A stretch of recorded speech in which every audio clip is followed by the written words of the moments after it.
President Trump's former national security advisor pleads guilty to lying to the FBI. And Republicans move closer to overhauling the tax code. I'm Robert Costa. A legal storm and the politics of taxes tonight on Washington Week. Michael Flynn becomes the first Trump administration official to plead guilty to lying to the FBI as it investigates Russian interference in the 2016 election. The retired Army general, who also worked on the Trump campaign, the next president of the United States, has promised his full coordination with the Mueller investigation. We explain the far-reaching implications of the guilty plea. Plus, what's in this for the American people and for small businesses, obviously, is tax relief. Senate Republicans, hoping for a legislative win, fall in line and get close to passing a long-promised tax overhaul. But who would benefit and who would pay more? This is going to cost me a fortune, this thing. Believe me. This is not good for me. Democrats disagree. They say corporations win and the middle class loses. Democrats remain united against any middle-class tax increase. Our economy is already stacked against working men and women. Plus, as the clock ticks down to a government shutdown, can crisis be averted? We discuss it all with Jonathan Swan of Axios, Shauna Thomas of Vice News, Michael Crowley of Politico, and Alexis Simendinger of The Hill. Celebrating 50 years, this is Washington Week. Once again from Washington, moderator Robert Costa. Good evening. The federal investigation into Russian meddling in last year's election has dominated Donald Trump's presidency. And today, his former national security advisor, Michael Flynn, became the first Trump administration official to be charged. Flynn pled guilty to lying to the FBI about his dealings with Russians last December, before Mr. Trump took office. Flynn was then forced to resign last February after he misled Vice President Pence about a meeting he had with a Russian official. And today he released a statement after his court hearing that read in part, "My guilty plea and agreement to cooperate with the special counsel's office reflect a decision I made in the best interest of my family and of our country. I accept full responsibility for my actions." The charge brings the criminal case into the Trump White House and certainly raises questions about who else in this administration is under scrutiny. Joining me tonight from Washington is Politico's Michael Crowley, who has been covering today's breaking news. Michael, so great to have you with us. You've been editing and writing all day. And the big question is, what does this reveal, this news about General Flynn, this decision to cooperate? What does it reveal about how President Trump could be affected, his own decisions and relationships and conversations during the transition? Thanks, Robert. Well, it reveals that Robert Mueller is getting deeper and deeper into the Trump White House. Obviously, what you have here is Michael Flynn, former national security advisor, who himself held a very senior position in the Trump White House. But what's interesting is that in this plea agreement, Flynn is making reference to senior officials around him who participated in conversations he had about which he later lied to the FBI. So you have the inherent drama of a president's national security advisor pleading guilty to the crime of lying to the FBI, describing activities which are, at minimum, highly controversial, and some people say potentially illegal in terms of his activities specifically, particularly in talking to the Russians. But then you have the question of who are the bigger fish here that Mueller might be preparing to fry with Flynn's cooperation.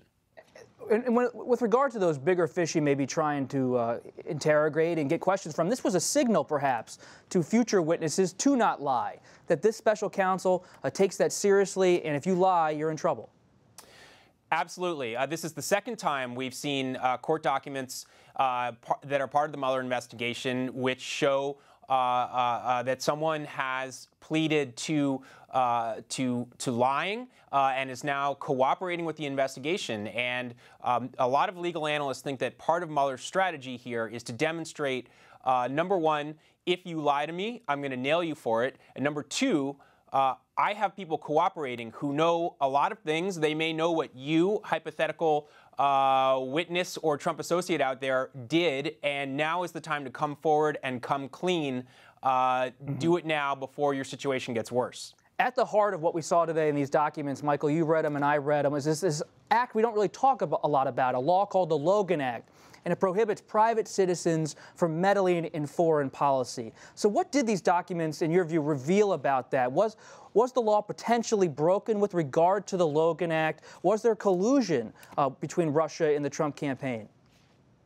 So I think that there is a clear case to be made here that this is a potential violation of the Logan Act, which, as you say, is a law that prevents private citizens from meddling, from cooperating with a foreign government to interfere in American foreign policy. But the Logan Act is a 1799 law that is almost never invoked and has never successfully been used to prosecute anyone. So I don't see anyone going to jail over a Logan Act violation, and I certainly don't see Donald Trump being impeached over the possibility that he was aware of or directed activity by Michael Flynn that might be considered a violation of the Logan Act. What we have here is much more about concealment, about Flynn's lies to the FBI, and possibly now lies or inaccurate statements by other Trump officials regarding those activities, regarding in particular his conversations with the Russians. On the question of collusion,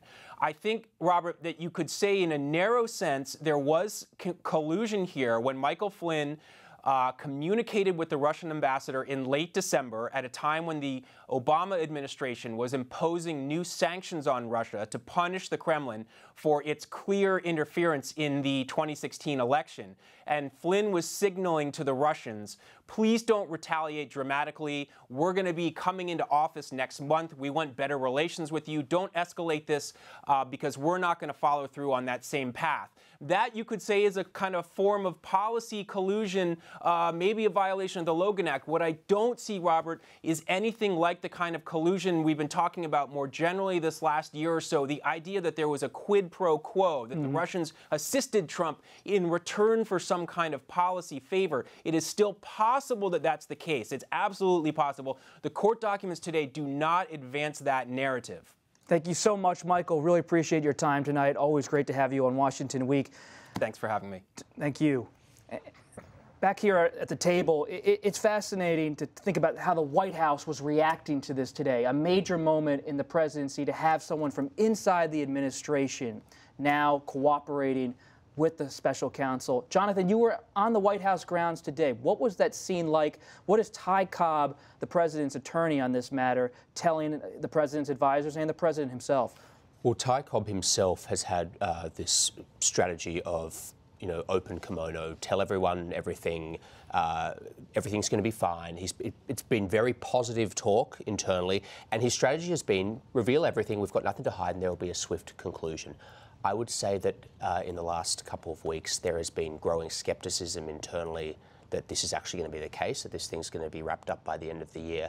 And today was really interesting because publicly, of course, they're all projecting everything's fine, we're working away. But I've heard privately, personally, from several sources in there, genuine concern about this on a number of grounds. One being that Flynn knows a lot, he was around a lot. He was total confidant of the president. People don't understand. You understand. You were there. Some of us covered the campaign. He was by his side the whole time. He saw everything. And he's in a very desperate situation, frankly. He lied to the FBI. Mueller has a ton of leverage over him. And it's very clear from this that Mueller thinks that he has something of value to offer. So the question being asked internally, and it's all speculative, is what is that thing of value? What about Jared Kushner, the president's son-in-law? He recently spoke with the special counsel team. And he had relationships with Flynn, General Flynn, during the transition, had different conversations with foreign officials. And he was down in Mar-a-Lago when Flynn admits to talking to a senior administration official before he made one of the phone calls to Russian Ambassador Kislyak, former Russian Ambassador Kislyak.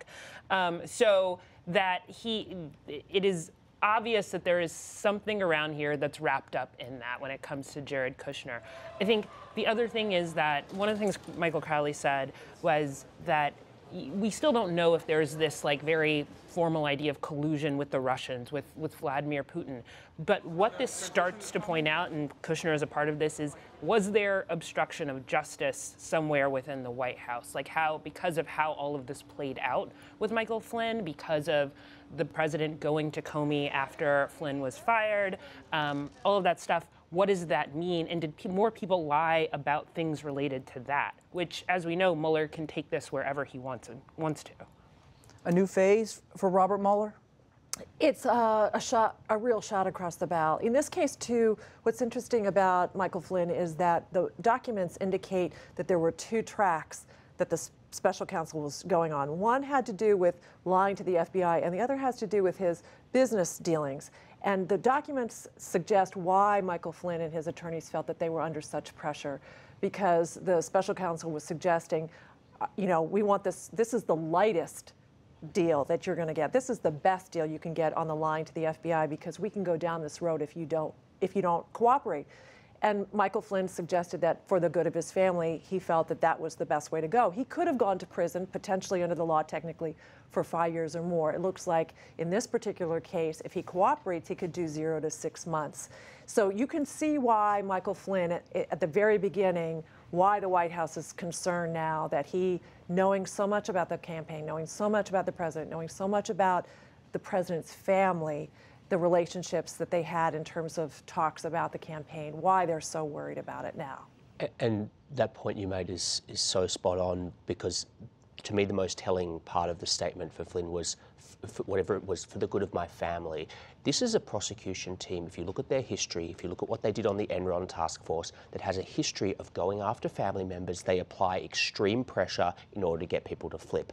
And their track record is the best predictor of what they're doing right now. We don't have much visibility into what they're doing, but he has assembled a team of people who are used to putting extreme pressure on people's family members. There's been reporting that his son has been involved in these conversations, and I think that it was very telling that he included that line in the statement. And if you look, Sean, you're a veteran at Capitol Hill. The response from both parties today was taking Robert Mueller seriously. Senator Mark Warner, a Democrat from Virginia, ranking member on the Intelligence Committee, says he's going to move forward, try to bring Jared Kushner and others to testify. Senator Lindsey Graham of South Carolina, a Republican and close friend of President Trump, says Mueller has a mandate. No one is above the law. And you don't see the White House combating Robert Mueller today either. This is a legal team, a special counsel that has a lot of capital. It is. It absolutely is. And what I think what Capitol Hill knows is that there is no point to getting in front of this. There's no point in trying to push back on this. I believe the Senator Graham's Republicans, Senator Warner's of the world, want to work with Mueller, want to not get in Mueller's way, and want to get to solve this. And there's something political about this, especially for someone like Senator Warner when it comes to Democrats. Maybe this will get at the president. Maybe this will be the smoking gun. Maybe we'll get there. We could be years away from that. But I actually believe there is something about preserving America and preserving democracy, and that is somewhat a part of this for them. They want to know what happened. It's a divisive issue, though, Alexis. When you think about President Trump, he said throughout the campaign he wanted to have a different kind of relationship with Russia. And there were a lot of Republicans today who were trying to shrug this whole thing off and say this is just the president being the president. But I think that's the gray area everyone's trying to figure out here, politically and legally. Where did the president and his team perhaps go wrong? One of the things that's fascinating me about this between the executive and the legislative is how much the legislative branch, obviously controlled by Republicans, has been willing to step up and say we are a co-equal branch of government and we're worried about what's happening in the executive branch. We're concerned about the White House, that maybe the president doesn't understand what the repercussions of this is. We've seen reporting where senators are openly talking about the president pressuring them, end this investigation, cut it off. We've seen bipartisan support for legislation to put a nice fence around Robert Mueller and his team to make sure the president doesn't fire him. There is concern on Capitol Hill and maybe a misunderstanding in part of the White House about the Republican concern about Russia, right? Republicans They're hawks. They're hawks. They're hawks when it comes to Russia. They're not in love with Vladimir Putin or Russia, and there's a mystery on Capitol Hill about why is the president so enamored with President Putin. And we also have to remember, this is a Congress that literally passed sanctions against Russia that the President of the United States didn't want. Now, the President of the United States and his people haven't really implemented those sanctions yet, but they sent a warning shot across the bow a while ago being like, prove to us, one, that you're willing to sign this legislation, and two, do something. They interfered in the election in the United States. There's a constant dance going on when you talk to senators and members, a constant dance going on in their head. On one hand, they see things that deeply concern them every day almost from this president. And on the other hand, they know what the polling tells them, which is that the president is still very popular among Republican voters. I think the last time I looked at the approval rating was about 78%. Mitch McConnell's approval rating is about 23%. They know the base is with Donald Trump. And if they turn against the president, the base will turn on them. Congress has got an approval rating, rivaling some epidemics, So that is something in their heads. A momentous day politically, legally, and we're going to keep an eye on General Flynn and everything that happens with the special counsel. But let's remember there was other late-breaking news on Friday night on Capitol Hill, where Senate Republicans are now set to pass a massive tax package. Nothing is certain until the final votes are in. But what we do know is that it's been a messy process, with many Senate leaders negotiating details behind closed doors. Two of the key changes to the tax code are this: deductions for student loans and medical care would be eliminated, and the individual health insurance mandate would be repealed. When you think about the proposal, it would also slash the corporate rate, which the president argues would boost economic growth. Democrats argue the plan benefits the wealthy and raises taxes on middle-income families. Alexis, this bill seems to be moving along. It's late here on a Friday night. Lurching along is the better word. How did Mitch McConnell and perhaps President Trump get these deficit hawks to come along? Well, it's a little bit like the deal-making that Mitch McConnell disparaged during the health care debate during 2010. But it was trying to buy off votes in his own conference based on principled concerns, I'm putting quote marks on principled concerns about specific provisions. So, for instance, if 6 different senators in his conference had concerns, he listened carefully to those and adjusted health care for Susan Collins and adjusted the pass-throughs for Senator Johnson. And in the end, he managed to pull together the votes to bring it to the floor. One of the things that I think is interesting is that the Republicans are rushing this through in such a way that the senators we know are still trying to read what's in it, even though this is hurtling now through to a final vote. And there's a lot in it, Shauna, because when you look at this bill, it is a massive tax package, but there's so much more in the legislation. There's so much more. And really, the most recent version of the legislation dropped, an hour or two before we are on this show, 500 pages. But you mentioned one, healthcare. So there's an individual mandate repeal, which brings in the entire healthcare conversation. And we've already had the CBO basically say that maybe around 13 million people over the course of 10 years will end up losing their healthcare because of taking away the individual mandate. There are some people who say it's actually less, and they're overthinking it, but that's one thing. We have now drilling in the Alaskan National Wildlife Reserve is a part of this bill, which is something that Senator Murkowski wanted and has wanted for a long time. And it will raise some money. So I think that's why it's part of the bill, but also it's something that she and actually her father have been fighting for forever. You also have little things in this bill. There is a provision that allows unborn children, it allows families to create basically college savings plans for their unborn children. So they are trying to identify kids that are still in the womb as someone you can have a savings plan for, which is not something you could do before, which can get you into an entire debate about life and abortion and everything like that. There is this bill, other than touching all of our pocketbooks. And you have to do SALT and local. They have more deductions for state and local taxes. They call them the SALT provision side of the bill. So they're piecing everything together. And part of it is a political equation, Jonathan, because this is a huge moment for the president. Right. Yet it comes the same day as the Michael Flynn plea agreement. And it has been the unifying thread for his entire presidency with his own party. Imagine an alternative universe in which President Trump's inner circle don't lie to the FBI, and this tax package gets to the point. It's going to pass, by the way. They've got the votes. It's going to pass. This is huge. It's a huge deal. It's, as you said in your introduction, this is a major consequential achievement on the signature issue for the Republican Party, and it is almost a footnote today in today's news. Does it hold them together as a party? it's the one thing that they all kind of, in their own messy way, sort of agree on with different levers. I actually think it's almost the only thing that they now agree on in this party. There's basically nothing else. We're going to probably get into some very messy trade conversations early next year. And I'll tell you what, that ain't going to be clean at all. We've been talking about the health care. That you could spend a whole discussion on health care alone. What's the Republican political cost next year on health care if they repeal the individual mandate? Well, it's not just health care, because when I've interviewed Republicans, when my publication and my colleagues are interviewing, what's interesting is that, and we commented on this, no Democrats voted for this in the Senate. They did not feel the pressure to do that. They understand that Republicans are going to go out there alone and try to argue the fairness of every provision in this. If you're trying to say this is fair for lower income who are going to lose their insurance, or their insurance gets more expensive because of that, then how is that fair? If you find out that the average family is getting, I think the data is 80% of families earning $50,000 to $75,000 a year would get a modest, relatively modest tax break of $850 if everything goes well. Is that fair? So they have to defend it. They will have to defend it. It is quite intriguing that Democrats who are in states President Trump won, they're not moving over. They see the politics of this perhaps favorable in this direction. We'll be following it all. We're going to have to leave it there tonight, my friends. And thanks, everybody, for joining us. And stay tuned for a special edition of the Washington Week Extra. It's coming up next on many PBS stations. We'll be talking about the sexual harassment spotlight on Capitol Hill, plus the final lap in that Alabama Senate race and what it means for the state and both parties. Remember, you can also watch the Extra every week online, Friday nights after 10 p.m. at pbs.org/WashingtonWeek. I'm Robert Costa, and enjoy your weekend.